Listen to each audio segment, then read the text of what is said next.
しなみを揃えてゆこうお互いを信じ合う五人の仲間まるでスファイブに預けた命飛ぶぜ宇宙の果てまでもみんなの笑顔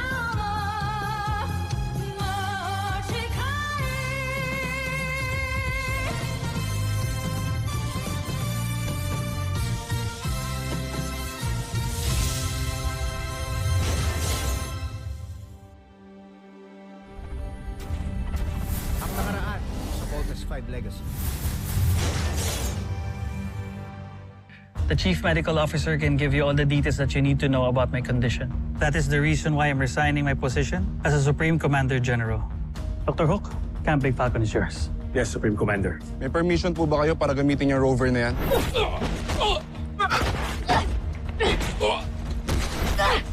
Steve, si Jimmy kasi ang weird. Wala kasi yung rover nang walang permission. Parang may iba daw sa kanya. Takpin mo si Commander Robinson at gawin mong pae. Please, take an ambush. Tell the escorts to check the perimeter.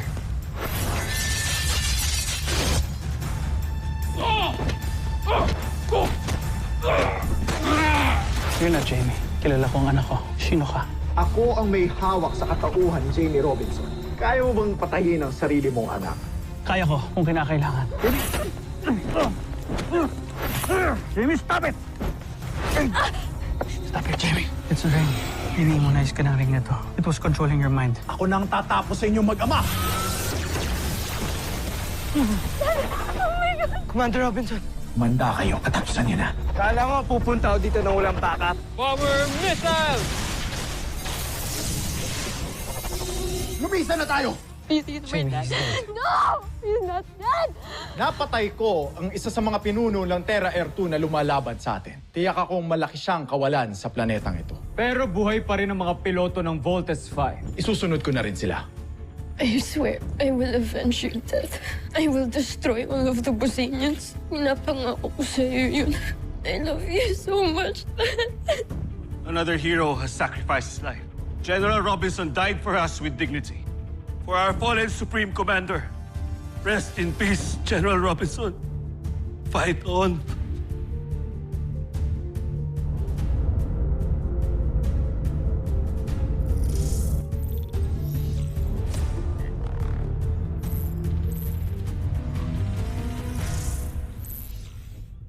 Ano naman yung ginagawa mo?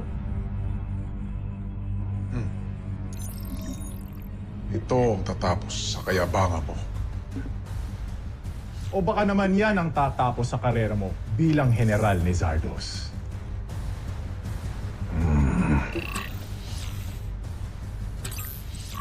Aalis ka ba?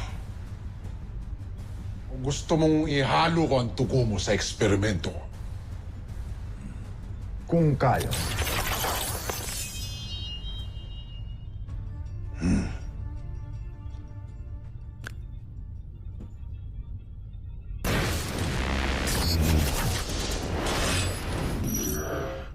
Kanina ka pa.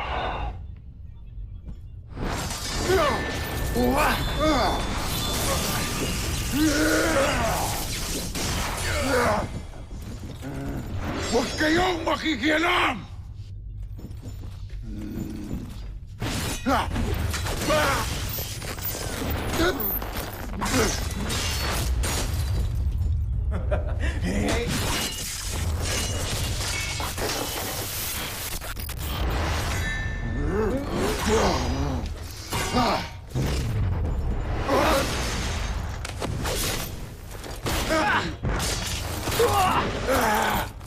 Magtitingin kayo!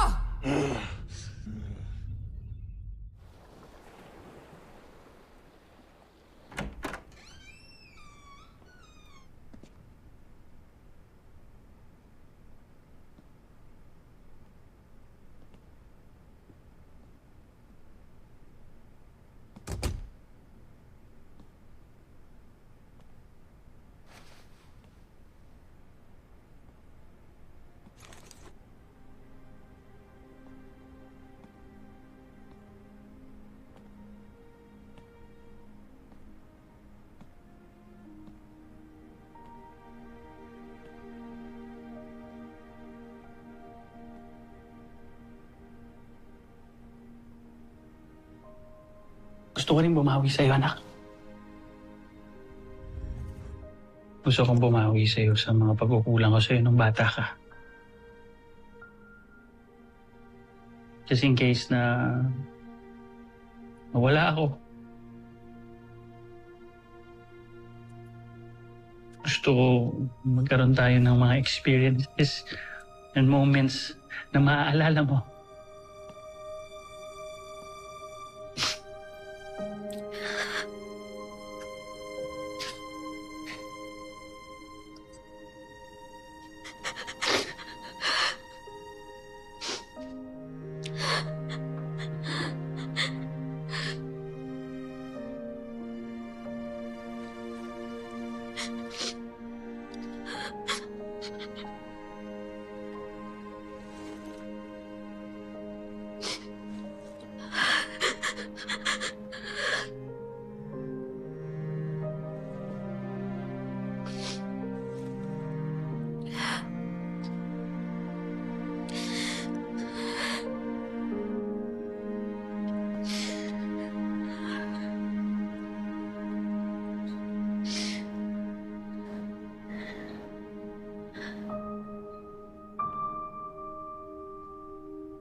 Pinapa-frame niyo po pala lahat ng pictures na yan?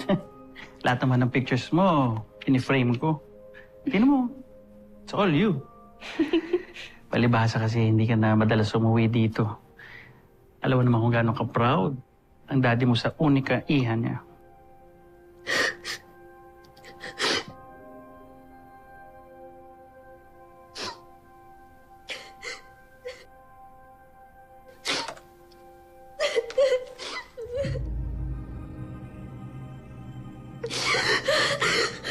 Akala ko po ba malakas kayo, ha? Hindi po kayo mawawala. Hindi. Okay? Makakasama ko pa po kayo ng matagal na matagal na matagal na matagal na matagal. Okay? Promise. Pinky promise. Promise. Magkakasama pa tayo matagal. Hindi ako mawawala sa iyo kahit kailan.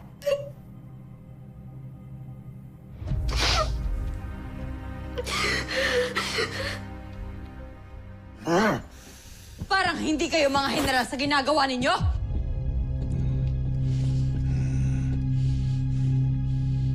Buti na lang dumating si Sandra.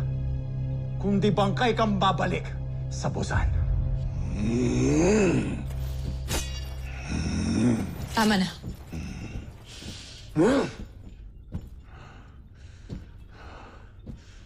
Namumuro na yung osla na yan.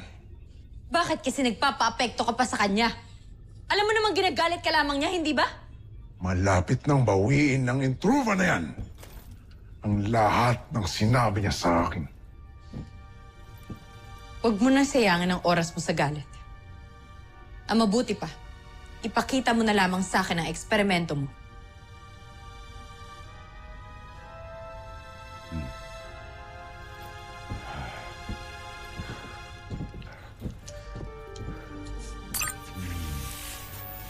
Tignan mo ang ginawa niya ni General Oslak.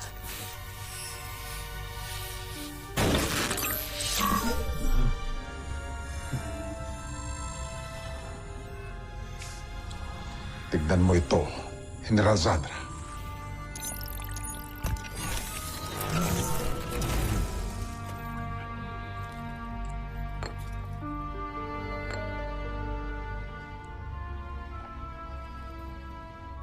Ang mikrobyong ginawa ko. Nakita kong epektibo siya. Dahil ginamit ko ito sa isang taga-Terra Erto. At agad siyang namatay. Hindi ba delikado rin yan para sa atin? Mag-iingat ka. Draco, ano ba ginagawa mo?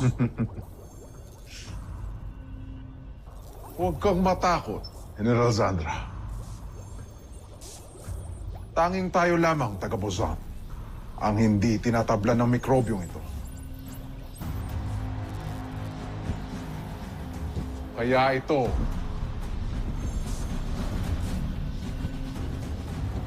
Ito ang gagamitin ko upang matuklasan ang lihim ng Voltes Team.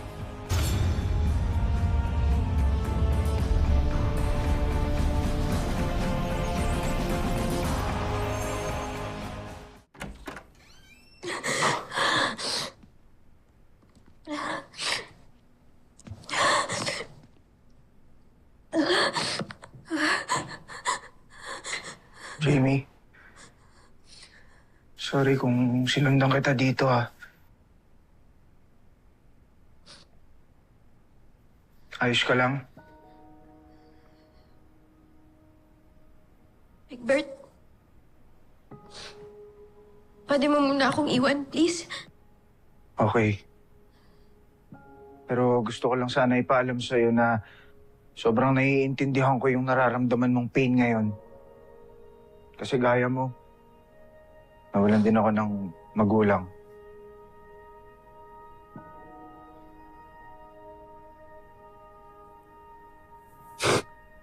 Ano mo, Egbert? Hindi mo naman ako naiintindihan eh. Kasi kayo, hindi niyo kasalanan kung bakit nawala yung nanay niyo. Pero ako, Egbert, kasalanan ko. Kasalanan ko kung bakit namatay si Dan, Egbert. Yung singsing. Hindi ko na lang dapat pinulot yung singsing na yun eh. Kung hindi ko pinulot yung singsing na yun, Egbert, sana hindi ako nawala sa sarili ko. Kung hindi ako nawala sa sarili ko, sana hindi ako yung kasalanan kung bakit nawala si Dad. Jamie.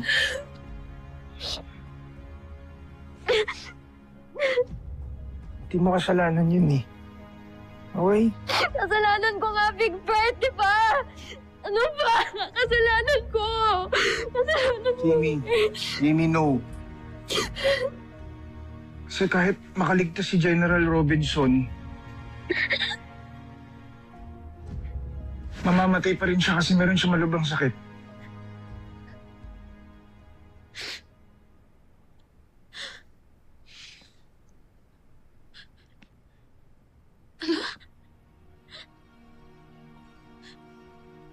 Anong ibig mong sabihin, Big Bird?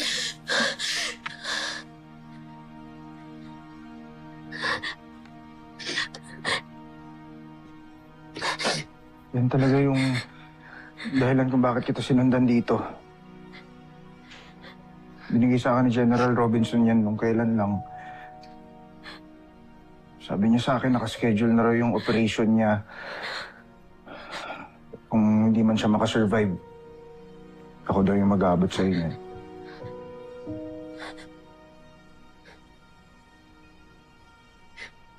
May sakit si Daddy.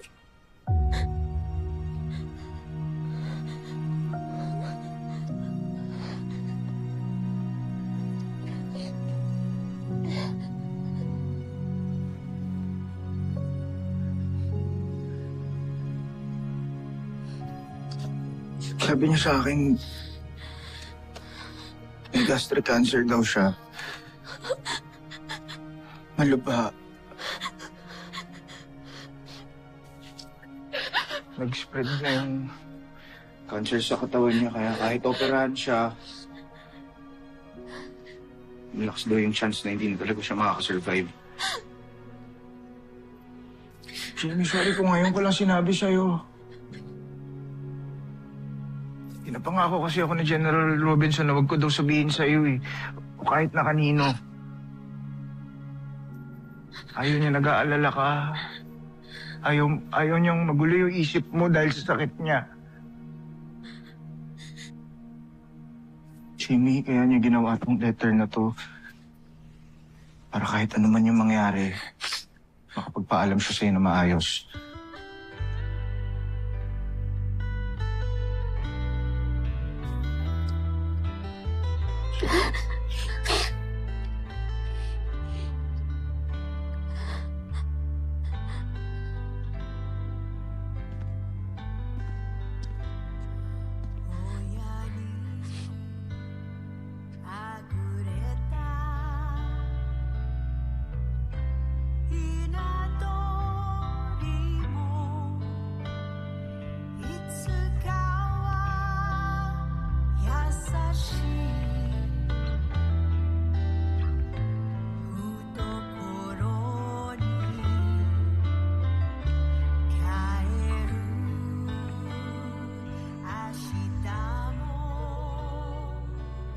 Kahit wala na ako, ay hindi pa rin ako tunay na lalayo sa'yo, Jamie.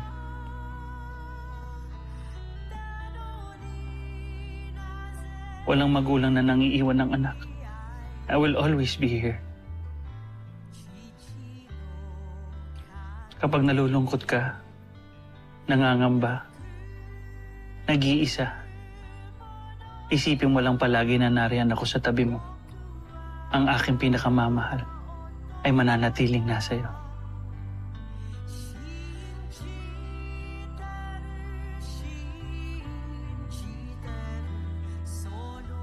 Kaya huwag mong damdamin ng aking pagkamatay, anak. Bahagi yan ng buhay na di maiiwasan. Sa halip, isipin mo lahat ng magagandang pagsamahan natin.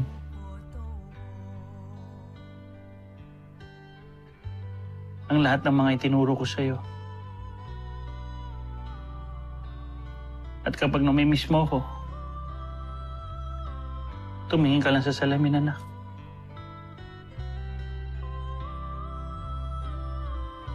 At makikita mo ako sa katauhan mo.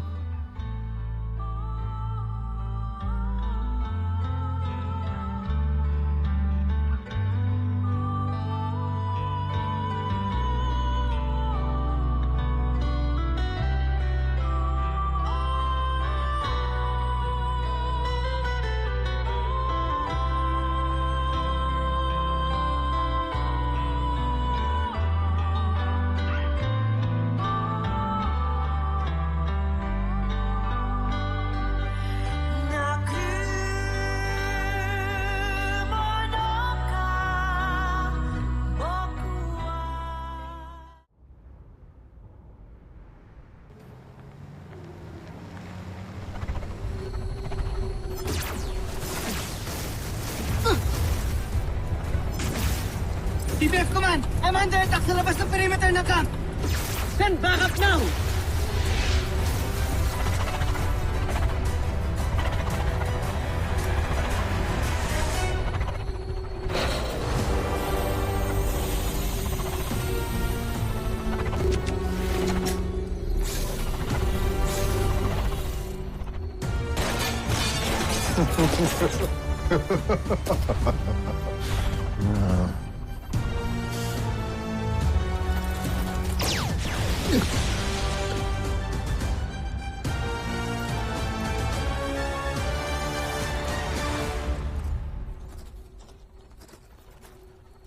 Steve Armstrong.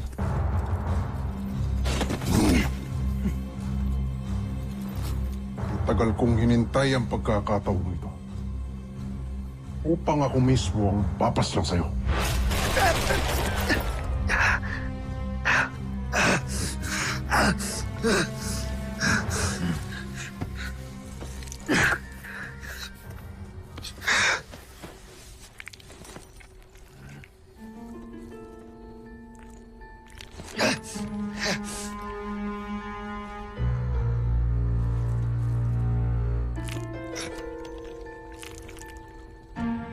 Di ka tinatablan ng inyong mga armas.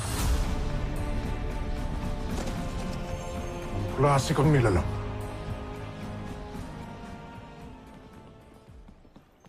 Ready na ba yung strike team to rescue Lieutenant Commander Armstrong? Handa na, sir. At na-identify na rin yung coordinates ng confrontation. May service pistol naman nadala si Steve eh. He just needs to hold off the enemy hanggang makadating tayo. Yun nga yung problema, sir. Regular bullet load lang ng pistol ni Lieutenant Armstrong at hindi yung special caliber. And that's going to be a problem. Hindi ka pangkaraniwang taga-Terra Air 2. Katulad din ba kita? Isa ka bang taga-Busan? Kahit kailan, hindi ako magiging katulad mo! Malalaman ko ang katotohanan sa pamamagitan nito.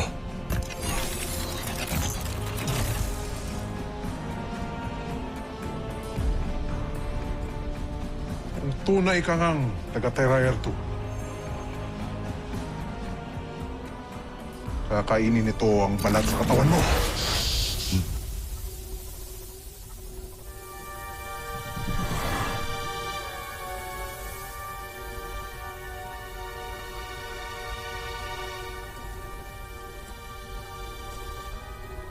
Hindi man lamang naagnas ang iyong mukha.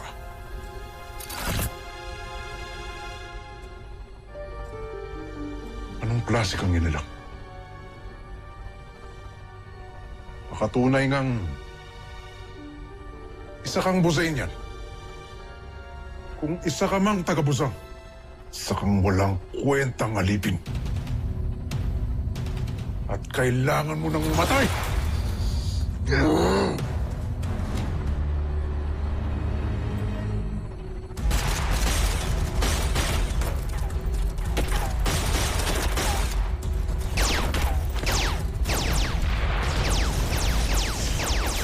Hindi na sila!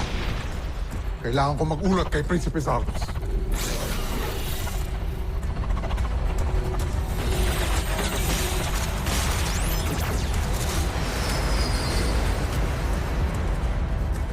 Steve, ayos ka lang? Sorry. Ano ba? Sorry. Sorry, akala ko kalaban ka eh. Sumasama ka pa dito. Hindi ba nagtatawag ka ng backup? Mark, may security team na. Okay. Kahit buwisit ako sa'yo, hindi ako traidor. Sinuntok mo pa ako.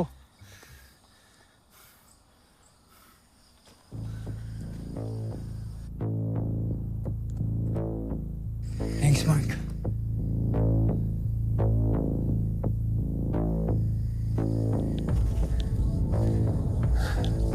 Secure niya yung perimeter.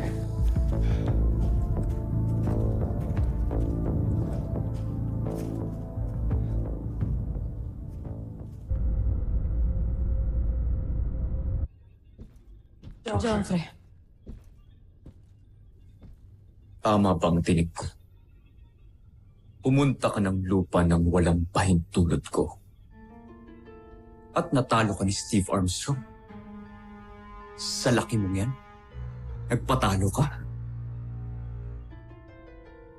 Homsak, isa kang kahiyan sa ating lahi. Dapat sa'yo ginagawang alipin. Pero, takpin si Draco. Joffrey. Hindi pangkaraniwang tao si Steve Armstrong.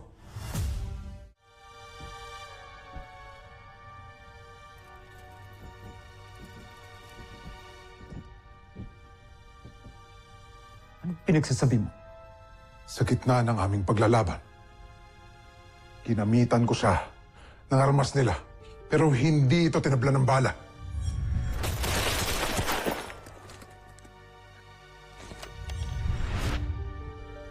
Tayo lang, mga taga-Busan, ang hindi tinatabla ng armas nila. Anong ibig mong sabihin? May hinala ako na may dugong Busan, si Steve Armstrong.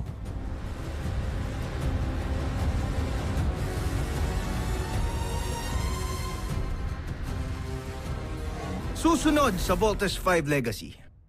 Kagaya ni Papa, meron tayong dugong Buzainian. At ni Kuya Manuel. Di Manuel yung pangalan niya, Little John. Zardos. Shibat! Hindi ako kumbinsidong kagaya natin sina Steve. Dahil alam kong ni patak ng dugo natin ay wala sila. Kaya kahit kailan, hinding-hindi natin sila magiging kalahi. Tama lamang na hindi nalaman ni Zardos na talagang buhay pa si Hrothgar. Kaya bago pa niya malaman ng lahat, kailangan na mapigilan si Zardos sa pagtatagumpay. At sa'yo ko pa rin iaatas ang misyon na yan, General Oslak. Masusunod, Joffrey. Sinasabi mo ba sa akin na naisahan ako ni Hrothgar at buhay pa siya? Na hindi ko pa siya napapatay? Na nasa katauhan siya ni Dr. Ned Armstrong? Sa halip na mag-isip kayo ng kung ano-anong kalokohan, mag-isip kayo ng paraan kung paano natin tuluyang mapapasta ang ating mga kaaway.